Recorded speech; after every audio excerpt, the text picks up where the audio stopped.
Chapter 644, Patrol Team. Camus stood at the entrance of the Matani import and export shop, casually smoking a cigarette as he observed the passing customers. Despite his watchful eyes, he didn't spot anyone purchasing Fermo coffee. As the gas street lamps gradually illuminated the surroundings, casting a dark blue hue across the sky, Camus extinguished his cigarette and tossed it into a nearby trash can. He then made his way back to the beige four-story building that housed the patrol team. Originally planning to indulge in an Intis feast in a neighborhood frequented by foreigners to celebrate his unexpected windfall of 40,000 Vril d'Or, his plans were disrupted by Louis Barry. By the time he returned, it was already late, and he couldn't be bothered to wait for a top chef to prepare something special. Instead, he decided to return to the patrol team, pool money with his close teammates, and order takeout from a nearby restaurant. After satisfying his hunger, he intended to relax at a bar or dance hall. While crossing the hall, Camus spotted a teammate with dark brown skin, thick lips, and a height exceeding 1.8 meters. Curious, he inquired, "Why did the guy in the straw hat come looking for you again?"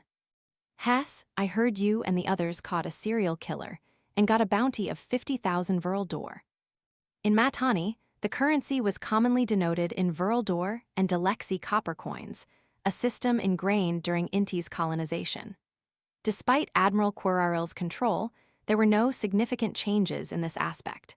The only difference was a partnership with the Fainapotter Kingdoms Bank that facilitated the free exchange of Vril d'Or and gold risat. If he were one of the two teammates, either the magician or the zombie whom Louis Barry had asked about, Camus would undoubtedly be on high alert. However, the person standing in front of him was Sao, a Sequence 8 pugilist of the warrior pathway. Sao had joined the patrol team as an adventurer just last year and was known for having a pleasant personality. Besides a bit of laziness and a love for enjoyment, there were no significant issues. Camus laughed and said, "That's my informant. Without him, I wouldn't have received that much bounty." Sao, with his single eyelids, had a realization. Did he come to you just now to get his share? Camus thought for a moment and replied, "That's one reason. The other reason is that he's still investigating the serial murders from 4 years ago and wanted to ask me for some details." He had kept the case dossier hidden from the captain and vice captains of the patrol team, but he couldn't keep it from his teammates. Therefore, he had no intention of concealing Louis Barry's investigation into the serial murders from 4 years ago. Moreover, he planned to monitor the police headquarters to identify anyone who enjoyed Fermo coffee and seemed suspicious. He would need his teammates' assistance to some extent. Any progress, any chance of claiming the bounty? Sao, dressed in a pleated shirt and carrying a broadsword, displayed visible interest. Camus wasn't ready to provide detailed information at the moment. He vaguely responded, he suspects that the murderer might be hiding at the police headquarters from 4 years ago. I plan to investigate discreetly. Why do you think the murderer is a police officer? Sao looked puzzled. Camus hadn't discussed this with Lumion earlier, so he pondered for a moment and explained, "Consider this. In the case 4 years ago, only Beyonders were targeted. Several of them usually concealed their identities. How could the murderer accurately locate them and know that they were Beyonders? Only us or those from the police headquarters at a certain rank can access that kind of information. It's easier to verify if there are Beyonders of the Devil pathway on the patrol team." 4 years ago, during their investigation, Vice Captain Riza had proposed this idea. However, he only suspected that the serial killer was hiding within the patrol team and hadn't considered the police headquarters or the Admiral Guard. Subsequently, the patrol team conducted an investigation and found no suspicious individuals, leading them to shift their focus. "I see a glimmer of hope and smell the fragrance of Vril d'Or," Sao said with anticipation. "If you need help, feel free to look for me. I heard that Kolobo and the others just followed you to the scene and each got 5,000 Vril d'Or." "No problem," Camus readily agreed. Then he walked past Sao and along the corridor toward his office. At the door of his office, Kolobo poked his head out, observing the conversation between Camus and Sao. Kolobo, about the same age as Camus, in his mid-20s, had dark hair, azure eyes, and a slender figure. He held a pair of black sunglasses in his hand. He lowered his voice and said to Camus, "Stay away from Sao for the time being." "Why?" Camus asked, surprised. Observing Sao vanish through the door leading to the hall, Kolobo averted his gaze and explained.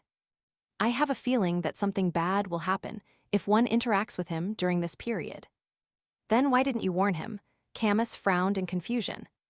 As a Sequence 8 robot of the Monster Pathway, Kolobo possessed formidable spiritual perception and could vaguely sense certain things. "I warned him, he thinks everything's fine, I even reported it to the captain." Kolobo shrugged. As he spoke, the thin Beyonder recalled something. "That adventurer, Louis Barry, is also dangerous. When I arrived at the scene this morning, I didn't dare to look directly at him. Occasionally, I would glance at him and see large amounts of blood, flames, and death. I didn't want to tell you at first. I felt that if I said it, fate would suffocate me. Phew, it actually seems okay to say it now. It seems I'm too sensitive." "That dangerous?" As expected of a great adventurer who received a bounty of 600,000 Vril d'Or at once. While Camus, who knew about Louis Barry's deeds, wasn't overly shocked, this was the first time he had heard a monster like Kolobo describe someone in such a way. Camus patted Kolobo's shoulder. "Thank you, I'll be careful." With that settled, he asked curiously, "Was Louis Barry the first person to give you such a feeling?" "No, there's another one." Kolobo shook his head. "Who is it?" Camus was surprised. Kolobo's expression suddenly turned serious. "I can't say. I'll die if I say it. I'll die." With that, the thin Beyonder swiftly left Camus's office.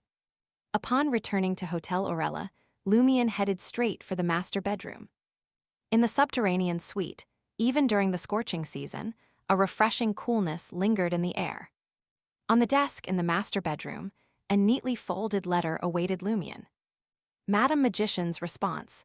Lumion picked up the letter and began reading. "Excellent, you have a good understanding of yourself. The Rose School of Thought and the Numinous Episcopate will be managed by dedicated personnel. No need for you to take unnecessary risks. Concentrate on dealing with Hisoka. If they request your help, you may cooperate." The Beyonder characteristics left behind by members of the Rose School of Thought, especially those of the Devil and Prisoner pathways, come with a certain level of troublesome corruption. It's advisable not to sell them or randomly seek out an artisan to craft items.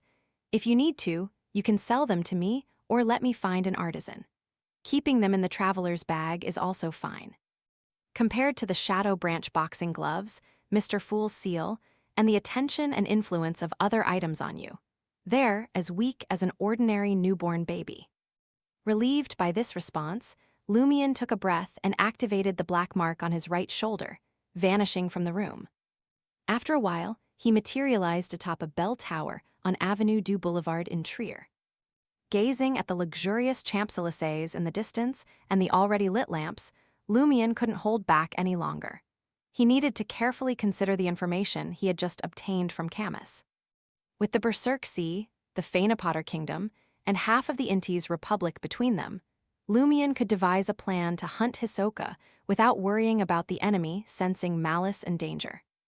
Perhaps only an angel could sense over such a distance. Though Lumion lacked specific information about his target or Hisoka's identity and had no concrete plan, caution was paramount when he had the ability to be cautious. Relying on his ascetic trait, he endured, putting aside thoughts of the corresponding matters. Only when far from Port Pylos and the southern continent did he carefully consider details, allowing his thoughts to run free. After an indeterminate amount of time, Lumion vanished from the bell tower. Clang, clang, clang. The pendulum clock struck 7 p.m. The next morning, upon entering the hall, Camus spotted Louis Barry, adorned in a golden straw hat, seated on a sofa in the reception area.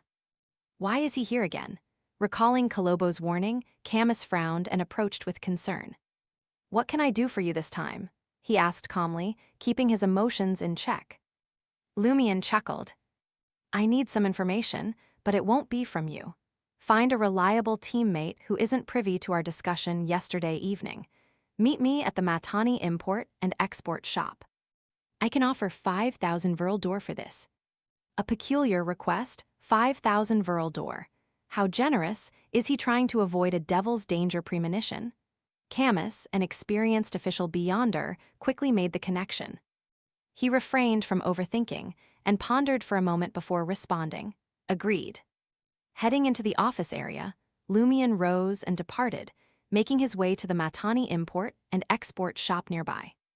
Soon, a man sat opposite Lumian, who was savoring his coffee. The man, with dark hair and a relatively thin build, was a member of the patrol team who had accompanied them to the scene yesterday. Today, he wore dark black sunglasses, giving him the appearance of a blind individual. "I'm Kolobo. Camus mentioned a chance to earn 5,000 Virl door." The patrol team member introduced himself in fluent Intijan. Amused, Lumian observed Kolobo's demeanor. Taking out a pen and paper, he counted out 5,000 Virl door notes and slid them over. "Write down the prisoner pathway beyonder's name and details from the patrol team. Ensure I don't catch sight of it. Fold it into a square after writing." Kolobo, almost as if blind, fumbled for the banknotes. He bent down and counted, nearly burying his head under the table. "Why aren't you looking at me?" Lumian asked with curiosity. Trembling, Kolobo replied, "I fear I might truly go blind." "Are you able to see something you shouldn't?" From the monster pathway, Lumian pondered but refrained from probing further.